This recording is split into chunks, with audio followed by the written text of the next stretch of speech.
Racing just is started. We have got knees. Break quickly to start. Moving upon the outside. Love Hate. Then next online is the Regal Baby Z. Sling Hunt is down on the inside. Musketeer in between horses.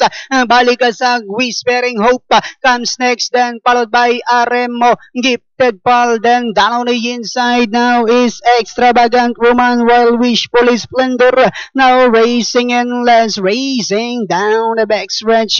We have Love Hate now takes command by about 3 lengths. And in second, Katniss Musketeer now to take third. Sizzling Hot is down on the inside. Balikasag is on the outside. In between those two, here comes Regal Baby. Aremo comes next. Gifted Paul Whispering Hope.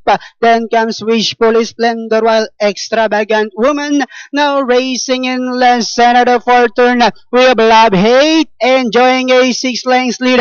Sling Hat now in second. Moving upon the outside is Balikasag. In between horses comes Katniss Musketeer now moving upon the outside. Aremo is down on the inside.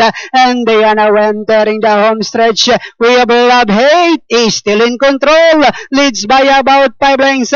Sling Hat moving upon the outside is Musketeer. Aremo is down on the inside. Last 100 meters. We have Love Hate. Musketeer is on the outside, but it's still Love Hate, followed by Musketeer, and finally Love Hate, Musketeer, Sizzling Hot, Wishful Splendor close with Aremo.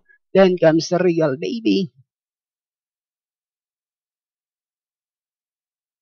Okay, Bayang Karibista, for race number 1, our unofficial winner from Gate to Wire ngayon, numero 8, Love Hate.